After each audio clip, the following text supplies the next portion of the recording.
Hello everyone, welcome to another session on jarawords.com. People who normally follow us know that this session is in English. This is an exception. We're going to have a chat with my wonderful friend and guest today in Persian. But those of you who speak English, don't worry, there's going to be subtitle. Thank you.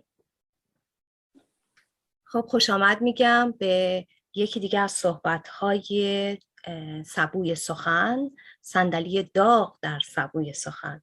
ضمن درود به شما و تشکر از اینکه دعوت ما رو قبول کردین. ممنون میشم یه معرفی برای دوستان از خودتون ارائه بدید. مرسی.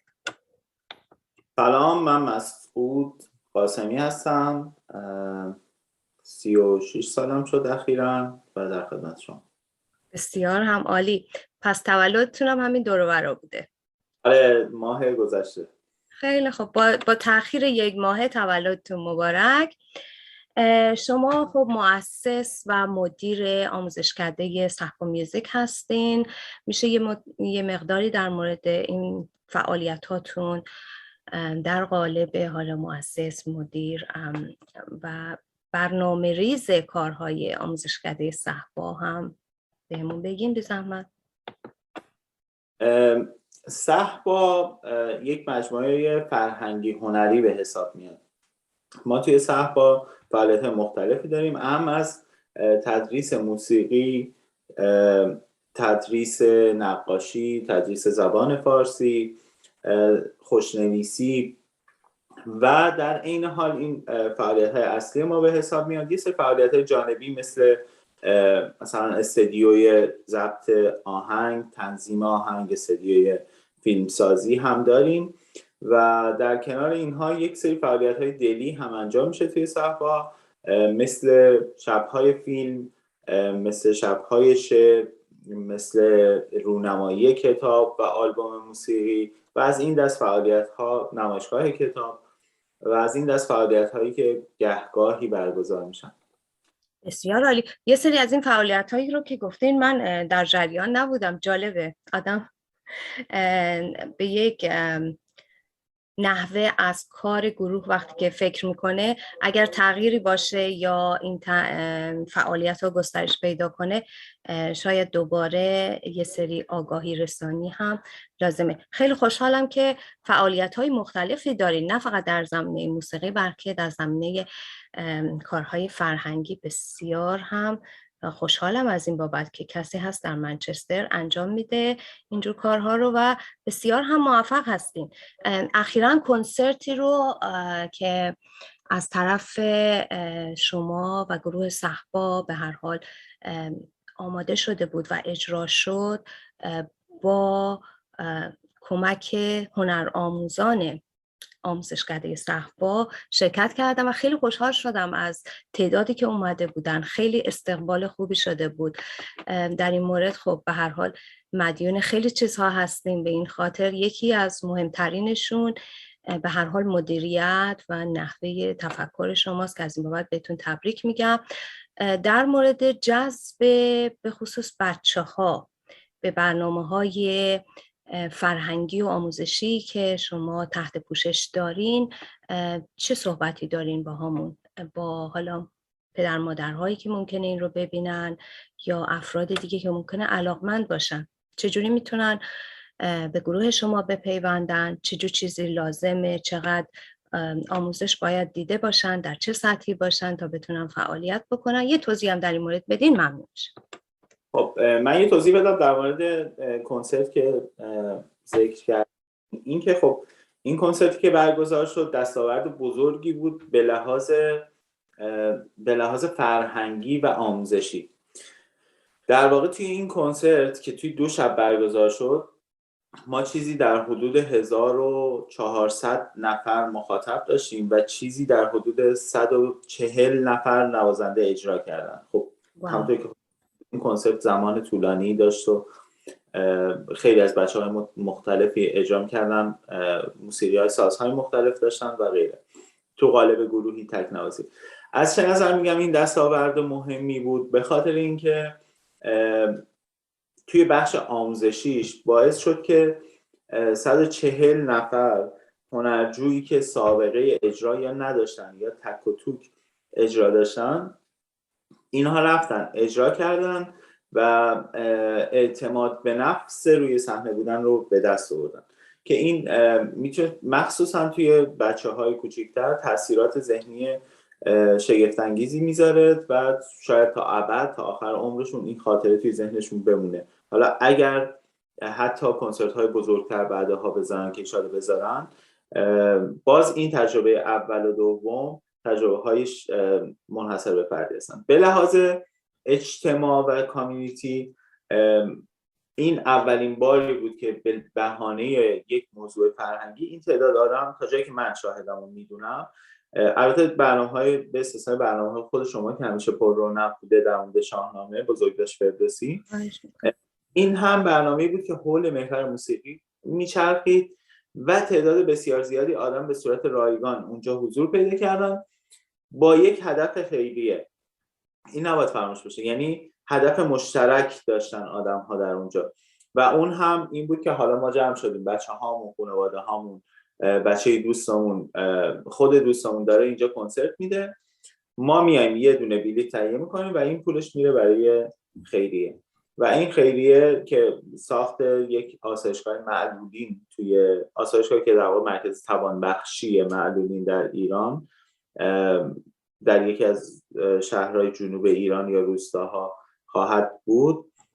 این هدف جالبی بود، یعنی من میدیدم که مردم خیلی خوشحالن از اینکه، حالا اکثر مردم که باشون صحبت میکردم، از اینکه به شکل متحد دارن یک کار خیر انجام میدن. به نظرم این چیزیه که لازم داریم تو جامعه.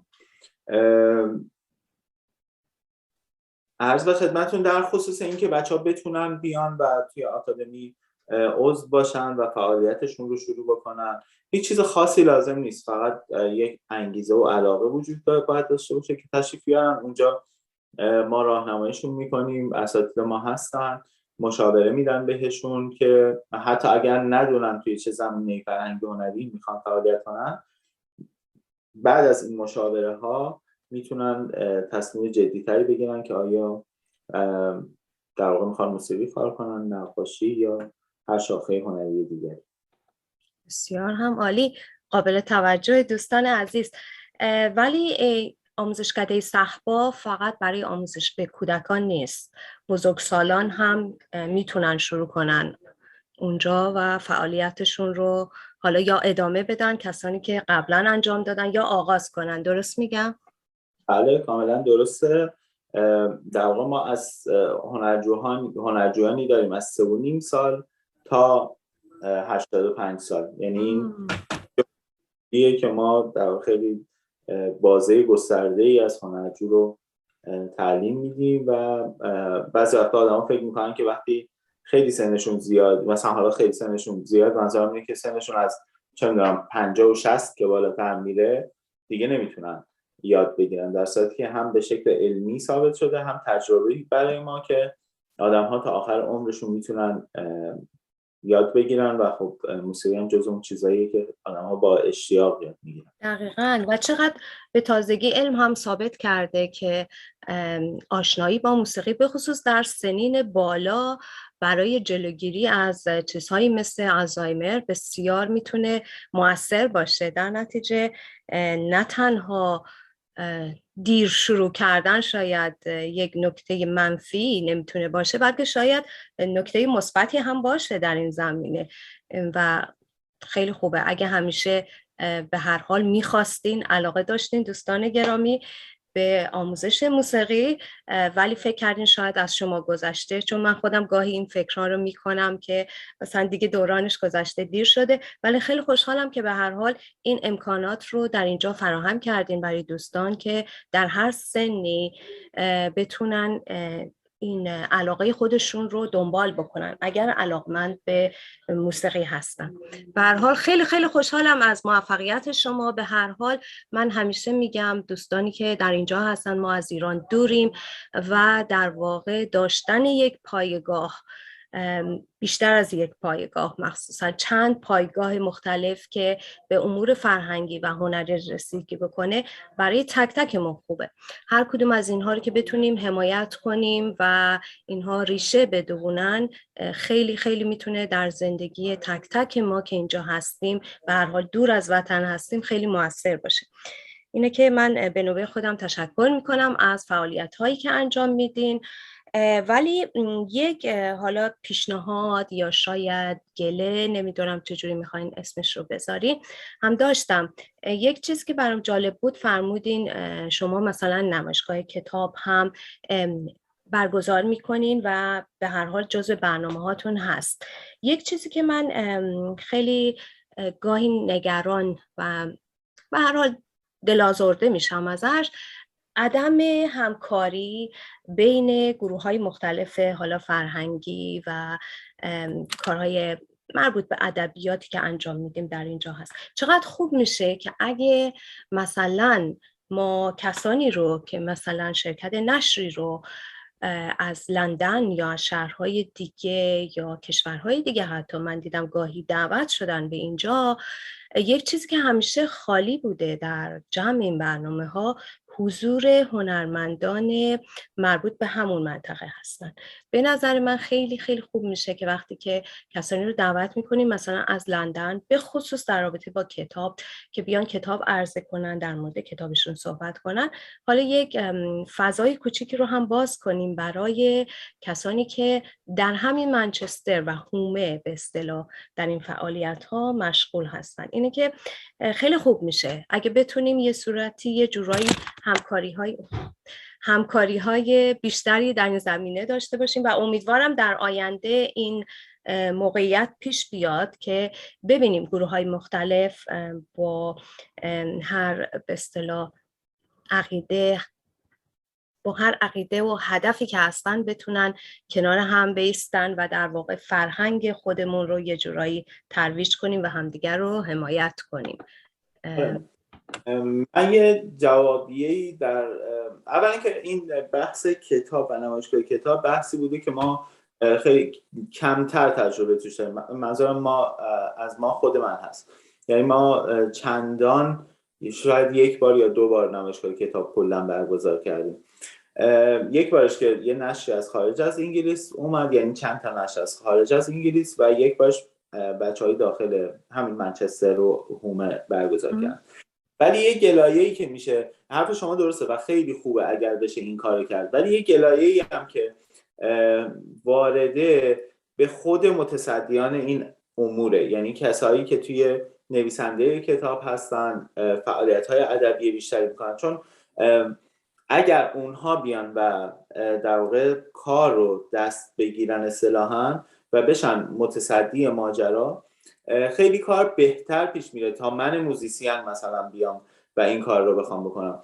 بنابراین خیلی خوب میشه که الان اگر از این تریبون داریم صحبت میکنیم، من بخوام که آقا ما با آغوش باز، با توقع صفر از بچه‌ها دعوت میکنیم بیان و فعالیت بکنن. حالا تو زمینه کتاب، تو زمینه‌های دیگه‌ای که تخصص شخص من نیست و ما آدم متخصص تو آموزشگاه همون توی آکادمیمون نداریم در موردش، بیان و شروع کنن فعالیت کردن.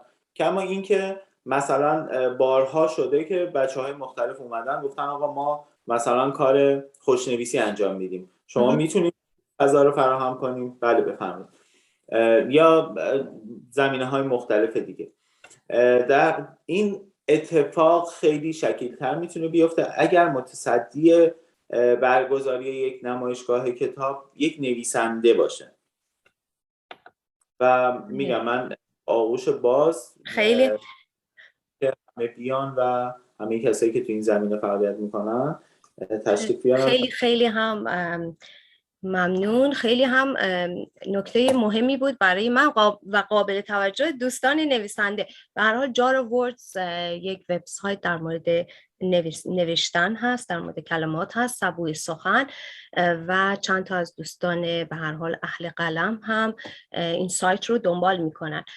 چقدر خوب. همین الان این قولش رو یه جورایی به شما میدیم از اینجا که به هر حال در تماس باشیم و در رابطه با کارهایی که میتونه گروه‌های مختلف رو پوشش بده، یه جورایی با هم همکاری بیشتری داشته باشیم که برای به هر حال هر دو گروه مهمه.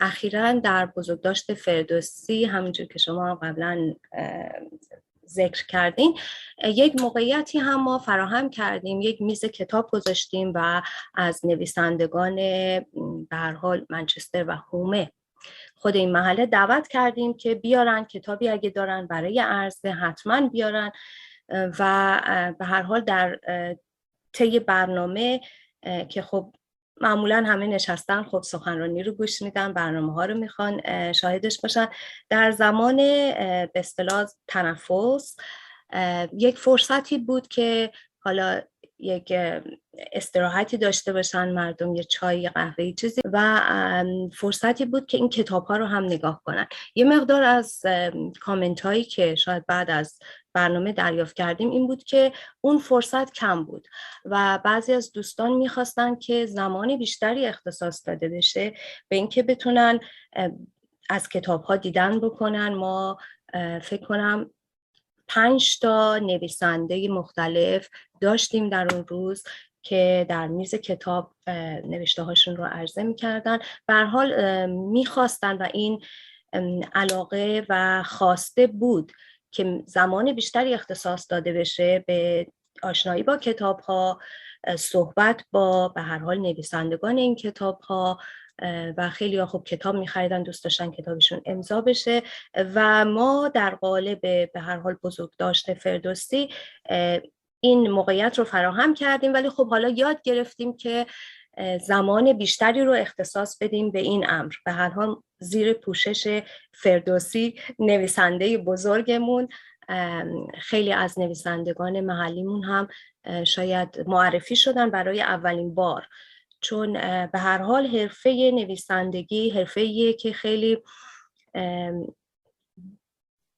آدمی میخواد که خیلی از آدمای نویسنده رو من دیدم درونگرا هستن و دوست دارن یک جایی بشینن و به کارشون برسن که همون نویسندگیه و در امر شاید عرضه کالا اونقدر دوست ندارم فعال باشن. البته خیلی از نویسندگان هم هستن که در این زمینه هم بسیار عالی هستن، ولی به هر حال بخشی از نویسندگان برای اینکه خودشون قدم اول رو بردارن و کتابی رو بزنن زیر بغلشون رو بیان و بگن این رو ما عرضه میکنیم، شاید یک قدم خیلی بزرگی براشون باشه. اینه که وجود پایگاه‌هایی مثل به هر حال صحبا میوزیک، مثلا دوستان شاهنامه خیلی میتونه مفید باشه برای اینجور دوستان. یه پایگاهی رو، یه بهانه‌ای برای عرضه کار این دوستان هم میشه باشه و این خیلی باعث خوشحالیه که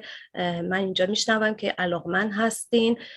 حالا دوست دارم دوستان دیگه هر کدوم علاقمندن حتما در تماس باشیم، میتونیم یک گروه به هر حال کلی درست بکنیم از مجموعه نویسندگانی که در منچستر و هومه زندگی میکنن و در مواقعی که موقعیت پیش میاد ما هم میتونیم به قول معروف آستینی بالا بزنیم و یه گوشه کار رو اینجوری بگیریم. خیلی هم عالی و ممنون از صحبتشون. من فقط یه نکته کوچیک اضافه کنم که در واقع ما کار دیگری که میتونیم انجام بدیم این هست که برای نویسندگان محلی منظورم هست، مضاف بر اون بحث نمایشگاه و ارائه، برای دوستانی که صاحب قلم به حساب میان ما میتونیم حتما آیین رونمایی هم برگزار کنیم. من همینجا میگم که هر کدوم از بچه‌هایی که کتاب مینویسن توی منچستر و دوست دارن آیین رونمایی از کتابشون باشه، ما توی صحبا براشون برگزار میکنیم بدون هیچ هزینه‌ای و حالا همه مقدماتش رو هم میتونیم فراهم بکنیم و فکر کنم یک پلتفرم خوبی بشه برای نویسنده ها که بتونن اثرشون رو معرفی کنن. چقدر هم خوب، خیلی از این بابت خوشحالم. خب این هم سوغاتیه که ما میتونیم از این صحبت با خودمون ببریم برای دوستان. خیلی خیلی هم ممنون. خب حالا برگردیم به موضوع اصلی یه جورایی این گفتگو. شما به عنوان یک فردی که حالا به هر حال دستی در برنامه‌های فرهنگی هنری داره فعالیت‌های بسیاری در این زمینه انجام داده و موفق هم بوده. یکم در مورد راز موفقیتمون برام بگید، چون ما میدونیم که زندگی به هر حال بالا و پایین داره، سختی‌های سادگی‌های خودش رو داره. مواقعی میشه که شاید اصلا بلند شدن و آغاز روز هم به دلایلی برای آدم مشکل میشه. چه چیزی به شما اون انگیزه رو میده که در زمانی که کارها بر وفق مرادتون پیش نمیره ادامه بدین تا بتونین یه جورایی به سرمنزل مقصد برسین؟ خیلی المان‌های مختلفی داره راستش برای من شخصا. همونطور که گفتین خیلی بالا و پایین داره، خیلی خط مستقیم نیست در واقع نمودار رفتاریه یا آدم مثل من. خیلی وقتا توی سطح پایین انگیزه بودم، دلم نمیخواسته ادامه بدم این فعالیتی که داشتم میکردم، حتی به این نقطه هم رسیدم بارها و دل زده شدم، ناراحت شدم، خسته شدم. چند تا موضوع هست که باعث میشه که در واقع این موتوره همچنان پابرجا بمونه. مهمترینش اینه که یه برگشت و یه نگاه به آنچه ساختی. یه کلیپ کوتاهی داشتم نگاه میکردم، میگفت که بنا خوب سیگاری باشه. خیلی چیز عجیب و خوب نیست هیچ آدمی سیگاری باشه، ولی این بنده خدا میگفت یه بنا خوبه سیگاری باشه، برای اینکه هر از گاهی یه سیگاری دود کنه، ببینه چه دیواری ساخته، یه نگاهی به اون چیزی که ساخته بکنه.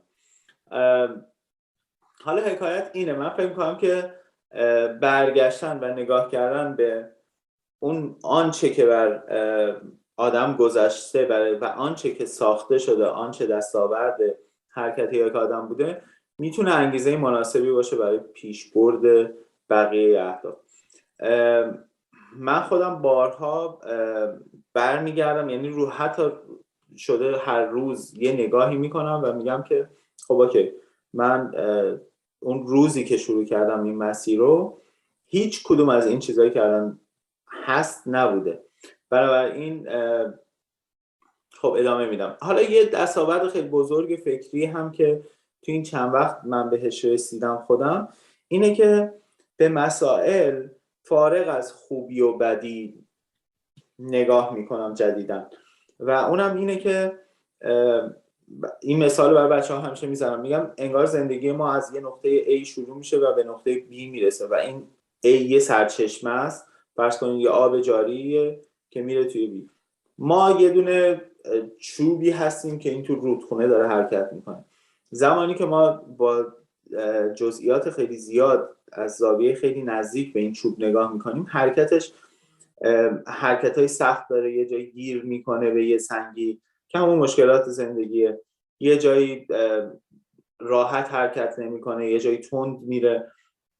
ولی وقتی از بالاتر نگاه بکنیم به این ماجرا، میبینیم که یه چوبه که از A به B رسیده، یعنی کل زندگی همینه و حالا یه سری حکایت این فیلم‌ها به این اتفاق افتاده و تجربه به من ثابت کرده که هر آنچه که من فکر میکردم زمانی بدترین اتفاق زندگیه، بعداً مشخص شده که بدترین اتفاق هم نبوده، چه بسا بهترین اتفاق هم بوده بعضی وقتا توی بعضی موارد.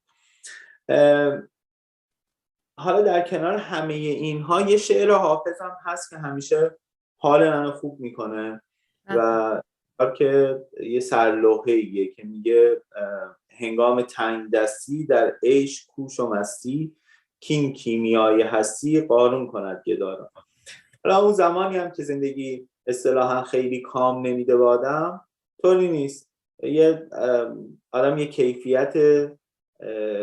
کیفیت جذابی برای خودش ایجاد میکنه و از اون حالت میگذره. من فکر می‌کنم یه نگاه کلی‌تر به هر آنچه اتفاق میفته، یعنی اینکه ببینیم زندگی این جزئیات خیلی کوچیک نیست و خیلی کلی‌تر به مسائل زندگی نگاه کنیم، برای من کار کرده و تونستم ادامه بدم تا اینجا. حالا شما لطف دارین میگین موفق، که خودم این باور رو ندارم، ولی تا اینجا هر آنچه که بوده، هر دستاوردی که بوده، 1% هر چی که هست بر اساس این دید بوده. یعنی گاهی من میرم این زوم دوربینمو میبرم بالا و به همه وقایعی که گذشته از بالا نگاه میکنم و میبینم که خب همینه، زندگی همینه و ماجراهای داخلش و داستانهاش. بله، به قول معروف میگن خیلی خودتو جدی نگیر. آره. از وقتا کار میکنه. بله بله، نه اختیار دارین. خیلی هم میدونم این یک رسم ایرانی و شاید شرقیه که خیلی ما یاد گرفتیم که حالا از خودمون تعریف نکنیم و یه جور شکست نفسی همیشه با همون بوده، ولی به هر حال دیگه معلومه دیگه، از نتیجه کارهاتون معلومه که تا چه حد موفق بودین و تاثیرگذار در زندگی. خب به هر حال خیلی هایی که دور از وطن داشتن یه پایگاهی که بتونن به اصطلاح به کارهای هنری و ادبی مربوط به اون بپردازن، بچه هاشون آشنا بکنن با موسیقی ایران، با هنر ایران، خیلی هم مهمه و به قول معروف دست مریزاد. سوال بعدی که داشتم و معمولا میپرسم در مورد این بود که بهترین نصیحتی که بهتون شده چیه، ولی یه جورایی اون شعر حافظ رو خوندین، فکر میکنم یه جورایی جواب داده شدون. حالا اگه دوست دارین مایلین بیشتر صحبت کنین در این زمینه، ما بگوشیم. بهترین نصیحت واقعیت اینه که همون شعر حافظ و حالا یه شعر دیگه از حافظ که در ادامه میخونم، این دوتا خیلی به من احساس خوبی میده همیشه. علاوه این که خیلی درگیر جزئیات نشیم تو زندگی. شاید البته یه موقعی خود من که دارم این حرفو میزنم خیلی وقتا درگیر جزئیات میشم. همین که آدم یه نیم نگاهی داشته باشه که جزئیات خیلی هم اهمیت نداره و به کلی نگری، به کلیات زندگی و نقاط جذاب زندگی میشه نگاه کرد، هم اتفاق خوبیه. شعر دیگه حافظ میگه که آسایش دو گیتی تفسیر این دو حرف است، با دوستان مروت، با دشمنان مدار. و این واقعا این دوتا در واقع بیت شعر که دنیایی از حرف توشه برای من. آره همین شاید. بسیار هم عالی، خیلی خیلی ممنون. خب به هر حال سبوی سخن یک سایت در مورد سخن، در مورد نوشتن، در مورد کلمات. خیلی خیلی ممنون میشم اگر کتاب یا کتاب‌هایی هست که در یه وقفه از زندگیتون به هر حال خوندین و روتون تاثیرگذار بوده، اگه بتونین این رو به ما هم، برای ما هم معرفی کنین، ممنون میشم. آره حتما. به اول یه توضیح بدم که حالا من شاید خیلی آدم مصلحی نباشم برای معرفی یک کتاب، ولی به خاطر اینکه یه آدم خوره یک کتاب نیستم، اصولا کتاب میخونم، دوست دارم کتاب خوندن رو و خیلی از در واقع کتابایی که خوندم من بیشتر توی زمینه مثلا شعر و ادبیات علاقه‌مند بودم سابق بر این و کتاب میخونم که هنوز هم این کار میکنم. اما یک کتاب خیلی این مسیر رو برام تغییر داد و خیلی من جذب کرد به موضوع خودشناسی و خیلی این کتاب به همه پیشنهاد میدم. دوستانم اینجا پیشنهاد بدم و معرفیش کنم. کتاب تفکر زائد نوشته محمد جعفر مصفی. محمد جعفر مصفی نویسنده، مترجم و فیلسوفه که متاسفانه همین فکر می‌کنم 2 سال پیش توی دوره کرونا فوت کرد و بله روش میشد و آثار خیلی ارزنده‌ای دارن. خط فکریشون خط فکری مولانا و حالا توی همون خط فکری میشه به کریشنامورتی اشاره کرد، ولی خب خیلی با دقت و حساسیت و توضیحات جامع‌تری موضوع حالا به قول خود کتاب من یا تفکر زائد رو توضیح میده. این کتاب تاثیرگذاریه. بسیار هم عالی. مشخصات این کتاب رو در پایین همین لینک خواهم گذاشت برای دوستانی که علاقمند هستن که بدونن. همچنین مشخصات صفحات اجتماعی گروه آموزشکده موسیقی صهبا رو هم به اشتراک خواهم گذاشت. اگر دوستان عزیز دوست دارن بیشتر در مورد کارهای این آموزشکده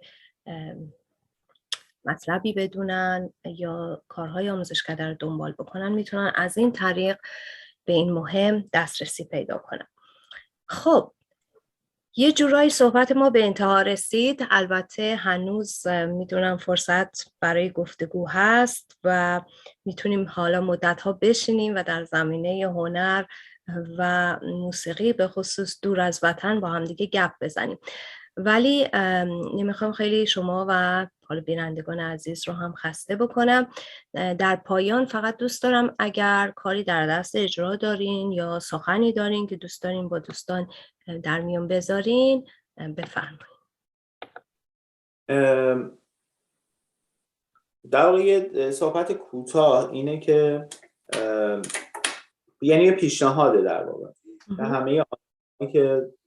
همه آدم ها به خصوص ماهایی که خارج از ایران زندگی میکنیم و به اصطلاح توی به دور از ریشه و مملکت خودمون هستیم، حالا به هر دلیلی خاصه کوچیده، کوچانیده شده یا هر آنچه که دلیلش هست، لازمه فکر میکنم که به یک گروه فرهنگی وصل باشیم حتما. به این دلیل مشخص که دچار بحران هویت نشیم. شما خودتون تجربه خیلی زیادی دارین، خیلی بیشتر از من قطعا، و دیدین بسیار آدم هایی که مثال مشخصش اینه که توی جمع شما میان عاشق فردوسی هن. اگر یه نفر یک کلمه بالا و پایین به فردوسی شاهنامه حرف بزنه جامعه میدارن مثلا، ولی هیچ وقت نرفتن تو خونه و بشینن این کتاب رو باز کنن، حتی 2 بیت از توش بخونن. این یعنی بحران هویت، یعنی کسی که نمیدونه از کجا اومده. من فکر می‌کنم که تنها چیزی که موندگار و مانا هست فرهنگه و پیشنهادم اینه که همه، حالا نه به صحبایتان، به هر گروه فرهنگی، هر فعالیت فرهنگی که میشه سعی کنن خودشون رو وصل کنن، چون در نهایت از سلامت روان بهتری برخوردار خواهند. در مورد کارهای پیش رو، خب چندین تا پروژه هست. مهمترینش این کار دلیه که ما شروع کردیم و امیدوارم که به نتیجه برسه و این ساختن مرکز توانبخشی کم توانان در ایران است. توی مناطق خیلی محرومی که واقعا باورتون نمیشه، ولی مناطقی توی ایران هستن که هنوز مردمش نمیدونن چیزی به اسم دارو وجود داره، یعنی نمیدونن اگر سرشون درد بگیره میتونن یه قرص بخورن و این سردرد خوب بشه. و خب معلولین و کم توانانی توی مرکز مناطق زندگی میکنن که نیاز به کمک دارن. اگر کسی دوست داره که همراه ما باشه، ما خیلی شفاف داریم فعالیت میکنیم بدون وابستگی به هیچ گروهی و سعی کردیم مباحث مالی رو بسپاریم به آدم‌های مختلفی که در واقع معتمد هستن. اگر کسی فکر میکنه که علاقه‌منده توی این موضوع همراه ما باشه، حتما این کار بکنه، با خود من میتونه تماس بگیره و ما قصدمون اینه که تا چند سال آینده هر درآمدی که از هر برنامه‌ای خواهیم داشت رو خرج این مراکز بکنیم. حالا امیدوارم مراکز بشه، باید بدون مرکز نباشه. آره، به جز این هم چند تا کنسرت هست که به امید خدا از ماه سپتامبر شروع میشه و حالا اطلاع رسانی گسترده انجام خواهد شد. بسیار هم عالی، خیلی خیلی ممنون. پس دوستان عزیز میتونن کارهای آینده آموزشکده صهبا رو از طریق لینکی که در زیر اومده دنبال بکنن. خب خیلی ممنون از وقتی که به من دادین، از صحبتی که داشتین. متشکر. من خودم هم نکات تازه‌ای رو در مورد آموزشکده صهبا امروز یاد گرفتم که قبلا نمیدونستم، برام خیلی جالب بود. متشکر. در پایان هم از شما تشکر میکنم که دعوتمون رو پذیرفتین، هم از دوستان عزیزی که همراه ما بودن. خیلی ممنون و وقت خوش.